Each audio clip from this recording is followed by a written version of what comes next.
નમસ્કાર વિદ્યાર્થી મિત્રો, વિશ્વગ્રામ વિદ્યાપીઠ શૈક્ષણિક સંકુલમાં આપ સૌ વિદ્યાર્થીઓનું હાર્દિક સ્વાગત છે. ધોરણ 11 કોમર્સ, નામાના મૂળ તત્વો, ભાગ 1, ચેપ્ટર નંબર 7, ખાસ આમનોંધ. આજે નવા ચેપ્ટરની આપણે શરૂઆત કરીએ. ખાસ આમનોંધ. આ ચેપ્ટર પણ પેટા નોંધનો જ એક પ્રકાર છે કે જેની અંદર અન્ય કોઈ વ્યવહારોની જે નોંધ નથી થઈ તેવા વ્યવહારોની નોંધ આ ચેપ્ટર એટલે કે ખાસ આમનોંધમાં થશે. આ ચેપ્ટર પણ આમનોંધના ચેપ્ટર જેવું છે, એટલે તમારે આમનોંધ લખવાની થાય છે. બરાબર. 7મું ચેપ્ટર ખાસ આમનોંધ, જર્નલ પ્રોપર. સમજૂતી લઈએ થોડીક. પહેલો મુદ્દો આપ્યો છે પ્રસ્તાવના. શું કહેવા માગે, ચેપ્ટરમાં શું છે, કેવા કેવા વ્યવહારોની નોંધ ખાસ આમનોંધમાં થાય. બરાબર, એની આપણે ચર્ચા કરીએ. ધ્યાન આપજો. આપણે અગાઉ પેટા નોંધોના પ્રકરણમાં વિવિધ પેટા નોંધોનો અભ્યાસ કર્યો. ચેપ્ટર નંબર 5માં અલગ અલગ પેટા નોંધનો અભ્યાસ કર્યો. એમાં 4 પેટા નોંધ જોઈતી આપણે. ખરીદ નોંધ, ખરીદ પરત નોંધ, વેચાણ નોંધ અને વેચાણ પરત નોંધ. ખાસ આમનોંધ પણ પેટા નોંધનો જ એક પ્રકાર છે. જે વ્યવહારની નોંધ અન્ય કોઈ પેટા નોંધમાં ન થાય તેવા ધંધાકીય વ્યવહારો નોંધવા માટે ખાસ આમનોંધ રાખવામાં આવે છે. આમ, જે વ્યવહારો ખરીદ નોંધની અંદર, વેચાણ નોંધની અંદર, ખરીદ પરત નોંધની અંદર, વેચાણ પરત નોંધની અંદર, લેણી હુંડી નોંધમાં, દેવી હુંડી નોંધમાં, રોકડ મેળમાં કે પેટા રોકડ મેળમાં નોંધી શકાય તેવા નથી તેવા વ્યવહારોની નોંધ ખાસ આમનોંધમાં થશે. વેપારી આવા વ્યવહારો નોંધવા માટે અલગ ચોપડો જ રાખે છે, જેને નામ આપે છે ખાસ આમનોંધનો ચોપડો. કે એ વ્યવહારો બીજી કોઈ અન્ય પેટા નોંધોમાં નોંધાતા ન હોય અથવા લખાણા ન હોય તેવા તમામ વ્યવહારો ખાસ આમનોંધના ચોપડામાં લખશે. દાખલા તરીકે 5,000નું ફર્નિચર પાર્થિવને વેચ્યું. અહીં મિલકતનું ઉધાર વેચાણ કરવામાં આવેલ છે, જે ઉપરના પૈકી કોઈ પણ પેટા નોંધોમાં નોંધી શકાતું નથી. ઉધાર વ્યવહાર છે, ઉધાર મિલકતને લગતો વ્યવહાર છે, એટલે એની નોંધ ઉપરની જે પેટા નોંધોમાં નામ આપ્યા છે એમાં ક્યાંય નોંધ થાય નહીં. મોટે ભાગે તમે જોયું હોય છે આવા પ્રકારનો વ્યવહાર 5મા ચેપ્ટરમાં આવ્યો હતો. એટલે આપણે શું કહેતા કે વ્યવહાર ઉધાર તો છે પણ મિલકતને લગતો વ્યવહાર છે, એટલે આપણે ખરીદ નોંધ, વેચાણ નોંધ, ખરીદ પરત કે વેચાણ પરતમાં ન લખાય, પણ લખવો હોય તો ખાસ આમનોંધમાં થાય. શા માટે? તો કે 5મા ચેપ્ટરમાં એક નિયમ હતો કે ઉધાર માલને લગતા જ વ્યવહારોની નોંધ થાય, પણ ઉધાર મિલકતને લગતા વ્યવહારોની નોંધ તો ખાસ આમનોંધમાં જ થશે. એટલે એ વ્યવહાર ખાસ આમનોંધમાં લખાય. માટે આ ઉધાર મિલકતને લગતો વ્યવહાર છે એની નોંધ ખાસ આમનોંધમાં થાય. લખવાની તો આમનોંધ જ છે. મિલકતની ખરીદી કરો તો મિલકત આવે એટલે ફર્નિચર ખાતે ઉધાર તે પાર્થિવ ખાતે જમા. નહીં, પાર્થિવને વેચ્યું છે એટલે પાર્થિવ લેનાર છે, પાર્થિવ ખાતે ઉધાર તે ફર્નિચર ખાતે જમા. આવા પ્રકારની નોંધ ખાસ આમનોંધમાં થશે. જે ઉપરના પૈકી કોઈ પણ પેટા નોંધોમાં નોંધી શકાતું નથી. આવા ધંધાકીય વ્યવહારો ખાસ આમનોંધમાં નોંધવામાં આવે છે, જે પેટા નોંધનો જ એક ભાગ છે.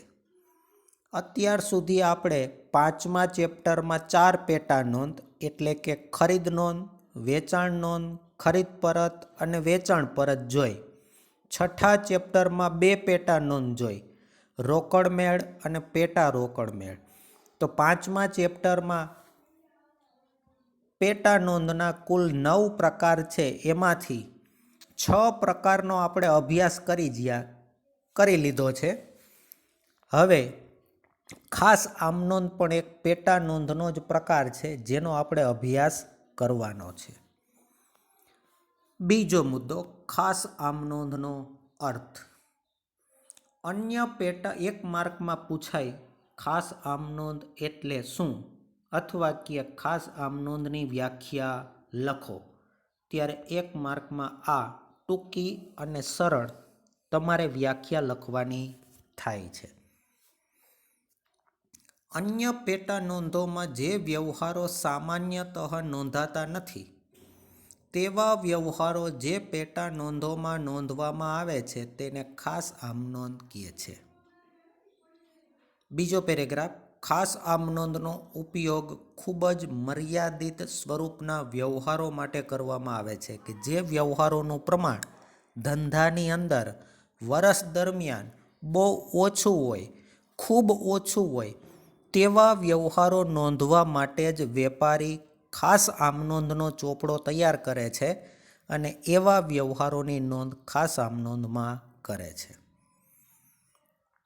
ખાસ આમનોંધનો નમૂનો અગાઉ શીખી ગયેલ આમનોંધના નમૂના જેવો જ છે, જેની અંદર તારીખ, વિગત, ખાતા વહી પાના નંબર, ઉધાર રૂપિયા અને જમા રૂપિયા એમ 5 ખાનાનો સમાવેશ કરવામાં આવે છે. આમનોંધના નમૂનામાં જે 5 કોલમ હતા, તારીખ, વિગત, ખાતા વહી પાના નંબર, ઉધાર રકમ રૂપિયા અને જમા રકમ રૂપિયા, આ 5 કોલમ જેવું જ આનું ફોર્મેટ છે. પણ આમનોંધના ચેપ્ટરમાં આપણે શ્રી ખાલી જગ્યાના ચોપડે આમનોંધ લખતા, તો ખાસ આમનોંધના ચેપ્ટરમાં હેડિંગ ઉપર મથાળે લખવાનું થાય શ્રી ખાલી જગ્યાના ચોપડે ખાસ આમનોંધ. બરાબર? નીચે એનો નમૂનો આપ્યો છે. નમૂનો પણ એ જ પ્રમાણે હું બોલ્યો એ જ પ્રમાણે છે. શ્રી ખાલી જગ્યાની ખાસ આમનોંધ. નમૂનામાં પહેલી કોલમ તારીખ, તારીખના ખાનામાં વર્ષ, મહિનો અને જે વ્યવહારો તારીખના ક્રમમાં આપ્યા છે અને એની નોંધ ખાસ આમનોંધમાં થતી હોય તે તારીખના ખાનામાં નોંધ કરતી જવાની. વિગતના ખાનામાં પહેલાં ઉધાર થતા ખાતાનું નામ, પછી જમા થતા ખાતાનું નામ અને એની નીચે બાબત જેની નોંધ કરવી. ખાતા વહી પાના નંબરના ખાનામાં કાંઈ નહીં આવે. ઉધાર રૂપિયાના ખાનામાં જે ખાતું ઉધાર થાય એના રૂપિયા ઉધારના ખાનામાં અને જમાના ખાનામાં જમા થતા ખાતાના રૂપિયા લખવા. બધા વ્યવહાર લખાઈ ગયા પછી તમારે ઉધાર અને જમા બંને બાજુના સરવાળા કરવાના થાય છે. આમનોંધ જેવા નમૂના હોય એમાં બાકી નહીં નીકળે, કારણ કે એ બંને બાજુના સરવાળા કેવા થઈ જાય? સરખા. તો જ દ્વિનોંધીનામા પદ્ધતિ પ્રમાણે તમે કહી શકો કે મેં ગણેલો દાખલો કેવો છે? સાચો.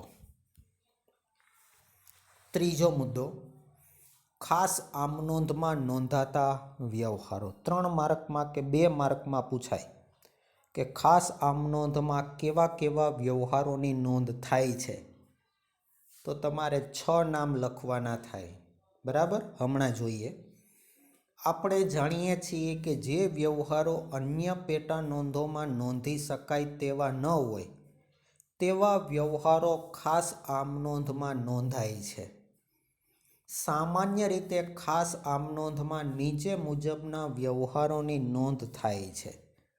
કેવા કેવા વ્યવહારો? તો કે નંબર 1 શરૂઆતની આમનોંધ, નંબર 2 અન્ય પેટા નોંધોમાં ન સમાતા એટલે કે ન લખાતા વ્યવહારો, નંબર 3 ખાતાની ફેરબદલીના વ્યવહારો, નંબર 4 આખર નોંધો, નંબર 5 હવાલા નોંધો અને નંબર 6 ભૂલ સુધારણા નોંધો.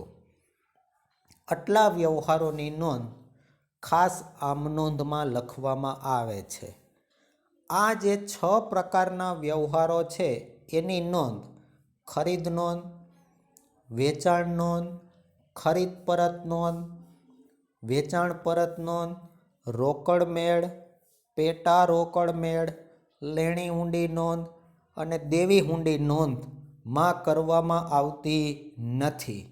એટલે આ બધાય વ્યવહારોની નોંધ ખાસ આમ નોંધમાં થશે. બીજું એક કહી દઉં, નંબર 4 અને નંબર 5 આ મુદ્દાની આવે ખાસ આમ નોંધના ચેપ્ટરમાં જ, પણ આ મુદ્દાની વિગતવાર ચર્ચા બીજા ભાગમાં 5મું ચેપ્ટર છે ને વાર્ષિક હિસાબો, બરાબર, ધંધાના નાણાકીય પત્રકો, એમાં વિગતવાર ચર્ચા કરવામાં આવી છે. બરાબર, એટલે આ બંને મુદ્દાની ચર્ચા ફરી પાછી આપણે ચેપ્ટર નંબર 5 ભાગ 2માં કરશું. 2 માર્કમાં કે 3 માર્કમાં પ્રશ્ન પૂછે તો 6 તમારે નામ લખવાના થાય છે, એટલે નામ યાદ રાખજો. હવે એક પછી એક પ્રકારની આપણે વિગતે ચર્ચા કરીએ. એમાં પહેલો મુદ્દો છે શરૂઆતની આમ નોંધ. કેવા એવા વ્યવહારો હોય કે જેને શરૂઆતની આમ નોંધ કહેવાય, એ પણ આપણે આમ નોંધના ચેપ્ટરમાં શીખી ગયા છે. પણ હમણાં આપણે જોશું એટલે ઓટોમેટિક તમને યાદ આવી જાય કે નહીં, આવા વ્યવહારો આમ નોંધના ચેપ્ટરમાં આવ્યા હતા.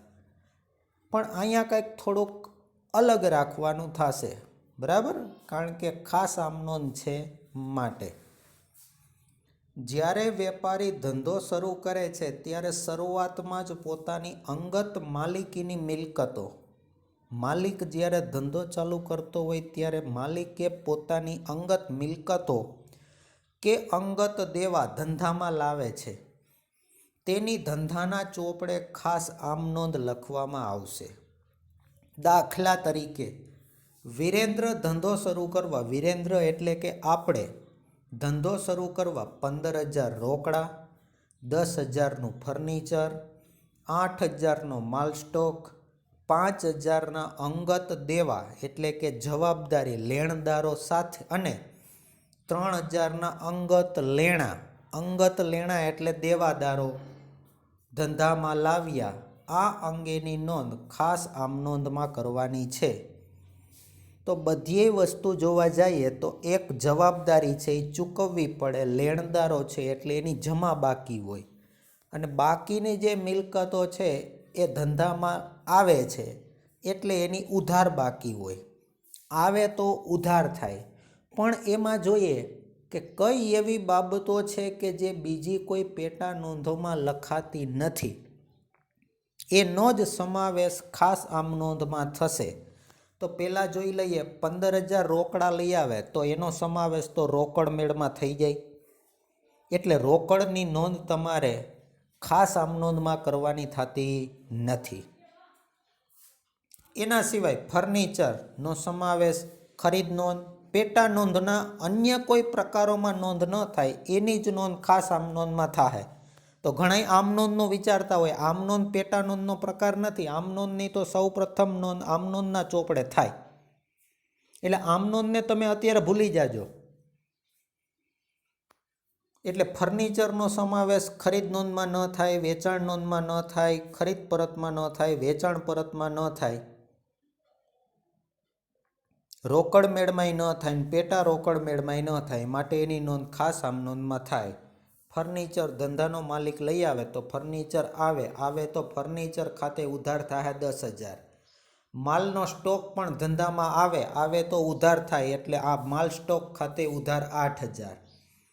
ત્યાર પછી 3,000ના દેવાદારો પણ લાવે છે તો દેવાદાર ખાતે ઉધાર 3,000. તે લેણદારોને ચૂકવવી પડે એટલે લેણદારો ખાતે જમા 5,000. તે બાકીની રકમ માલિકની મૂડી કહેવાય, તો 10 ને 8 18 ને 3 21, 1000માંથી 5000 ચૂકવો તો 16,000 રૂપિયા માલિકનું મૂડી ખાતું જમા થાય. તો બાબત જે લખાય કે 10,000નું ફર્નિચર, 8,000નો માલ સ્ટોક, 3,000ના લેણા તથા 5,000ના દેવા સહિત ધંધો શરૂ કર્યો તેના. નીચે નોંધ આપી છે જે મેં ઉપર પણ એની ચર્ચા કરી હતી કે ધંધો શરૂ કરતી વખતે માલિક દ્વારા લાવવામાં આવેલ 15,000 રોકડા ખાસ આમનોંધમાં નોંધાશે નહીં, કારણ કે તેની નોંધ રોકડ મેળમાં કરવામાં આવે છે. રોકડ મેળમાં કરવામાં આવે તો એનો સમાવેશ બીજી કોઈ જગ્યાએ થાય નહીં. પણ ખાસ આમનોંધનો એક નિયમ શું છે એની વ્યાખ્યા જ કીધી છે કે અન્ય કોઈ પેટા નોંધ એટલે કે 9 પ્રકારની પેટા નોંધમાંથી જે વ્યવહારની નોંધ 8 પેટા નોંધમાં નથી થતી એ જ વ્યવહારની નોંધ ખાસ આમનોંધમાં થશે. માટે રોકડ મેળની નોંધ રોકડ મેળમાં, રોકડની નોંધ રોકડ મેળમાં થઈ જાય છે એટલે એની નોંધ ખાસ આમનોંધમાં થશે નહીં. બાકીની જે વ્યવહારોની નોંધ કરી, બાકીની વિગતની, એની નોંધ 8 પ્રકારની પેટા નોંધમાં ક્યાંય થતી નથી. બરાબર. મુદ્દા નંબર 2, બીજો પ્રકાર, અન્ય પેટા નોંધોમાં ન સમાવાતા વ્યવહારો. જે વ્યવહારની નોંધ અન્ય કોઈ પેટા નોંધોમાં ન થાય તેનો સમાવેશ ખાસ આમનોંધમાં કરવામાં આવે છે. આ પ્રકારના વ્યવહારોને મુખ્યત્વે 3 ભાગમાં વહેંચવામાં આવે. એમાં નંબર અ, મિલકતની ઉધાર ખરીદી કે ઉધાર વેચાણ સમયે થયેલ નફો કે નુકસાનની નોંધ. આવા વ્યવહારો હજી આપણે આવ્યા નહોતા એટલે એ વ્યવહારો હવે આવે છે ખાસ આમનોંધમાં. મિલકતની ઉધાર ખરીદી કે વેચાણના વ્યવહારો. જ્યારે કોઈ પણ મિલકતની ખરીદી કે વેચાણ રોકડેથી કરવામાં આવે ત્યારે તેની નોંધ રોકડ મેળમાં કરવામાં આવે છે. પરંતુ જો મિલકતની ઉધાર ખરીદી કે વેચાણ તથા મિલકતની ઉધાર ખરીદી કે વેચાણ સમયે થયેલ નફો કે નુકસાનની નોંધ ખાસ આમનોંધમાં કરવામાં આવે છે. રોકડેથી મિલકતની ખરીદી કરો કે રોકડેથી મિલકતનું વેચાણ કરો તો એની નોંધ તો તમે રોકડ મેળમાં કરતા, પણ ઉધાર મિલકતની ખરીદી, ઉધાર મિલકતનું વેચાણ કરતી સમયે થયેલ નફાની નોંધ કે નુકસાનની નોંધ તો ખાસ આમનોંધમાં જ કરવી પડે.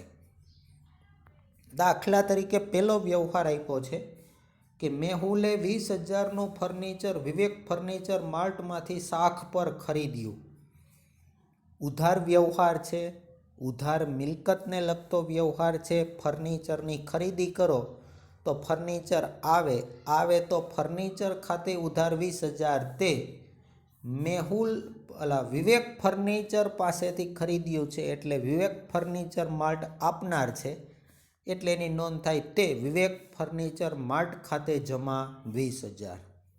બાબત જે ટૂંકમાં લખાય શાખ પર મિલકત અથવા ફર્નિચર ખરીદ્યું તેના. મુદ્દા નંબર બી, એક જૂનું યંત્ર કે જેની ચોપડે કિંમત 10,000 છે તે 8,000માં મૌલિકને ઉધાર વેચ્યું, બાકીમાં વેચ્યું. 8,000નું ફર્નિચર વેચ્યું, બરાબર, જૂનું યંત્ર, પણ એની ચોપડે કિંમત હતી 10,000. 10,000 કિંમતનું યંત્ર 8,000માં વેચો તો ઓછા રૂપિયા મળે છે અને વેચાણ કરવાથી મિલકત જાશે તેની પડતર કિંમતે તો આપણને 2,000 ઓછા મળે. એ આપણા માટે નુકસાન થાય. તો એ નુકસાન ઉપજ ખર્ચ ખાતાનો નિયમ કહે છે કે ખર્ચ કે નુકસાન હોય તો એનું ખાતું શું કરવું? ઉધાર. હવે કેને તમે વેચો છો? તો કે મૌલિકને. કેવી રીતે વેચો? રોકડેથી કે બાકીમાં? તો કે ઉધાર. ઉધાર વ્યવહારમાં એક વ્યક્તિનું ખાતું હોય તો અહીંયા કોણ છે લેનાર? તો કે મૌલિક.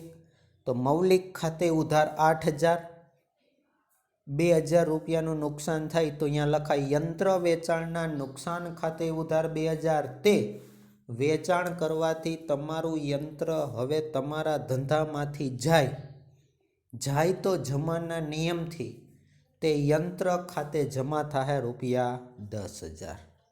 આવી નોંધ આમ નોંધના ચેપ્ટરમાં નહોતી આવી, પણ બાકીના જે ચેપ્ટર ભણ્યા એની અંદર પણ આપણને આવા વ્યવહારો જોવા મળ્યા નથી. અને મળ્યા હોય કે આવ્યા હોય તો એની નોંધ ચેપ્ટર નંબર 5 કે ચેપ્ટર નંબર 6માં કરવામાં આવી નહોતી. કારણ કે એ ચેપ્ટરની અંદર મિલકતને લગતા વ્યવહારો લખાતા નહોતા.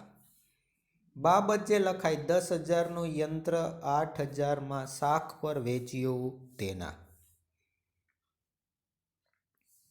બ મુદ્દો, એવા વ્યવહારો જેના માટે અલગ પેટા નોંધ રાખી હોય નહીં.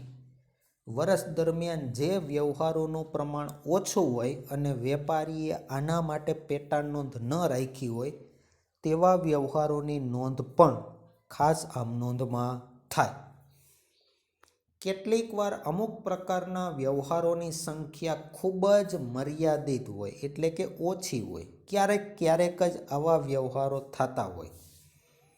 તેવા વ્યવહારો માટે અલગ પેટા નોંધો ન રાખવામાં આવે તો તેવા વ્યવહારો ખાસ આમ નોંધમાં લખવામાં આવશે. દાખલા તરીકે હુંડીના વ્યવહારોની પેટા નોંધો બધા જ વેપારીઓ રાખતા નથી, કારણ કે હુંડીના વ્યવહારો વર્ષ દરમિયાન હોય ઓછા, મર્યાદિત હોય છે.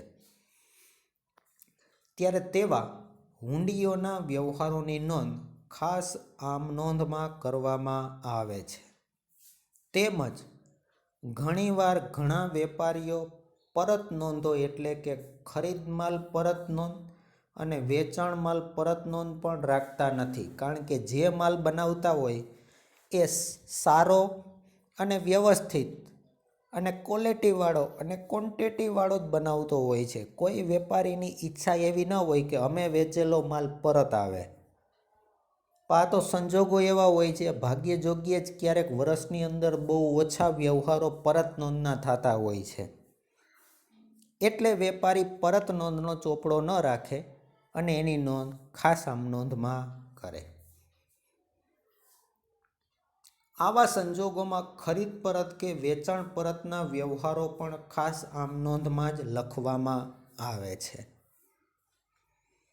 હવે આપણે ઉદાહરણ પહેલું જોઈએ.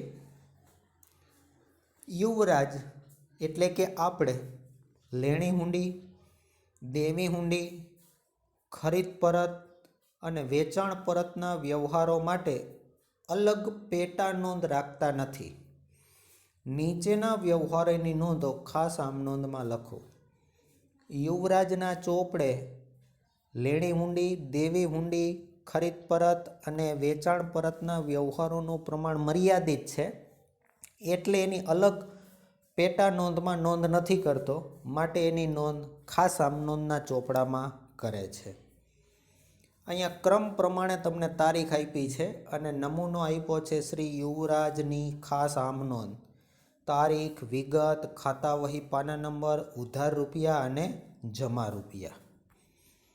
પેલો વ્યવહાર આપ્યો, બરાબર સમજજો. મયુર નામના દેવાદાર પર લેણાની વસૂલાત માટે 8,000ની હુંડી લખી, જે તેમણે સ્વીકારી ને પરત કરી. તમે રૂપિયા માગો છો મયુર પાસે. આ રૂપિયાની ઉઘરાણી કરવા માટે તમે એટલે કે યુવરાજ મયુર ઉપર હુંડી લખે છે. હુંડીની વિગતવાર ચર્ચા પણ બીજા ભાગમાં હુંડીનું જ ચેપ્ટર આપ્યું છે, એમાં વિગતે ચર્ચા કરવામાં આવશે. પણ ખાતાના પ્રકારોમાં લેણી હુંડી અને દેવી હુંડી બંને આવ્યું હતું. એનો ખાતાનો પ્રકાર માલ મિલકત અને વ્યક્તિ બંનેમાં થાય છે. બરાબર. તમે ઉઘરાણી વસૂલ કરવા માટે મયુર ઉપર હુંડી લખો અને એ હુંડીનો સ્વીકાર કરી અને હુંડી તમને મોકલે તો તમે રૂપિયા માગો તો એ તમારું થાય લેણું, અને એ હુંડીનો સ્વીકાર કરીને તમને મોકલે તો એ હુંડી થાય લેણી હુંડી. આ લેણી હુંડી તમારી પાસે આવે અથવા તમારા ધંધામાં આવે તો લેણી હુંડીનું ખાતું ઉધાર થાય, અને આ લેણી હુંડી તમને અત્યારે પહેલા વ્યવહારમાં આપે છે કોણ? તો કે મયુર, તો આપનાર મયુરનું ખાતું શું થાય? જમા. તો 1 તારીખનો વ્યવહાર, લેણી હુંડી ખાતે ઉધાર 8,000 તે મયુર ખાતે જમા રૂપિયા 8,000. બાબત જે લખી છે કે 8,000ની હુંડી મયુરે સ્વીકારી તેના અથવા લખાય સ્વીકારીને પરત કરી તેના. વ્યવહાર નંબર 2, આપણા 7,000ના દેવા પેટે કેતને આપણા ઉપર લખેલી 5,000ની હુંડી આપણે સ્વીકારીને કેતનને પરત કરી. મયુર પાસે માગતા હતા, મયુર સ્વીકારીને આપણને પરત કરે તો લેણી હુંડી થાય, પણ બીજા આપણી પાસે રૂપિયા માગે એ આપણા ઉપર હુંડી લખે ને તમે સ્વીકારીને પરત કરો તો આપણું થાય દેવું. તો એ કઈ હુંડી કહેવાય? દેવી હુંડી. તમે પરત કરો તો તમારી પાસેથી દેવી હુંડી જાય તો દેવી હુંડીનું ખાતું જમા થાય. પણ લેનાર કોણ છે? તો કે કેતન. તો કેતનનું ખાતું શું થાય? ઉધાર. તો 2 તારીખના વ્યવહારની આમ નોંધ છે, કેતન ખાતે ઉધાર 5,000 તે દેવી હુંડી ખાતે જમા 5,000.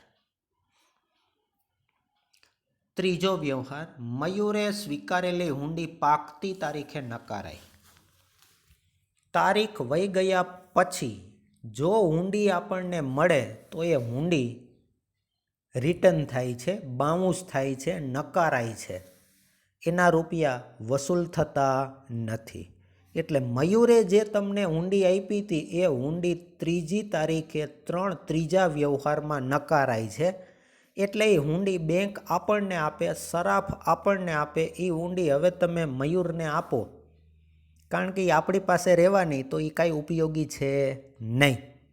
આપણી પાસે રહેશે તો. એટલે હવે તમારે એનો નિકાલ કરવા માટે શું કરવું? તો કે જેને તમને હુંડી આપી હતી એને તમે ફરી આપી દો. તો મયુરને આપો તો મયુર લેનાર છે, તો મયુરનું ખાતું ઉધાર થાય. અને 1 તારીખે જે લેણી હુંડી આવી હતી એ હવે 3 તારીખે લેણી હુંડી તરીકે જાય તો લેણી હુંડીનું ખાતું શું થાય? જમા. 1 તારીખનો જે વ્યવહાર છે અને નકારાવાના સંજોગોમાં એ વ્યવહારની વિરુદ્ધ નોંધ કરી નથી. તો ત્રીજા વ્યવહારમાં મયુર ખાતે ઉધાર 8,000 તે લેણી હુંડી ખાતે જમા 8,000. ચોથો વ્યવહાર, 4,000નો માલ ચેતનને પરત કર્યો. આ માલ 10 દિવસ પહેલાં 3 મહિનાની મુદતે શાખ પર ખરીદવામાં આવ્યો હતો. 10 દિવસ પહેલાં ઉધાર માલની ખરીદી કરી હતી, પણ હવે એ માલ જોયો તો એમાં કંઈક પ્રોબ્લેમ હશે, બગડી ગયો હશે, ખરાબ થઈ ગયો હશે, નુકસાનીવાળો હશે, અથવા તો આપણે જે પ્રમાણે કીધું એ પ્રમાણેનો નહીં હોય. એટલે હવે તમે માલ ચેતનને પરત કરો છો. પરત કરો છો તો ખરીદેલો માલ પરત થાય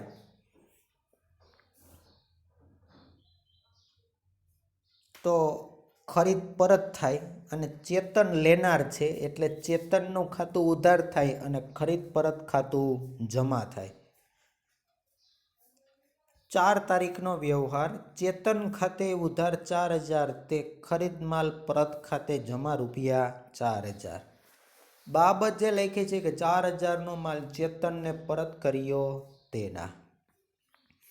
5મો વ્યવહાર, પ્રણવે 2,000નો માલ આપણને પરત કર્યો, જે આપણે 2 માસની મુદ્દતે શાખ પર વેચ્યો હતો. 2 મહિના પહેલાં એને શાખ પર માલનું વેચાણ કરેલું હતું, પણ એ માલ પ્રણવને નુકસાનીવાળો હશે, ખરાબ હશે, બગડી ગયો હશે અથવા નમૂના મુજબનો નહીં હોય, એટલે આપણને હવે પરત કરે છે.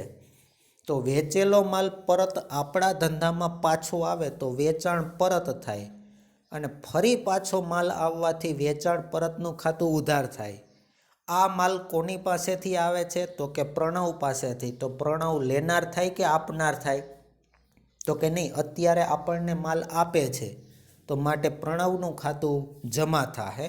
તારીખ 5, વ્યવહાર નંબર 5, વેચાણ માલ પરત ખાતે ઉધાર 2,000 તે પ્રણવ ખાતે જમા રૂપિયા 2,000. બાબત જે 2,000નો માલ પ્રણવે પરત કર્યો તેના. આ ઉદાહરણની અંદર પેલા 3 વ્યવહારો જ નવા છે, બાકીના છેલ્લા વ્યવહારો છે એ તો તમે આમ નોંધના ચેપ્ટરમાં પણ જોઈ ગયા છો.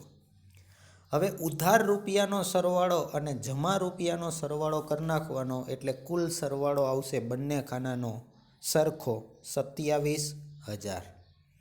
તો વિદ્યાર્થી મિત્રો, આવી રીતે ખાસ આમ નોંધના ચેપ્ટરનો આપણે અભ્યાસ કરી અને ઉદાહરણ 1 જોયું.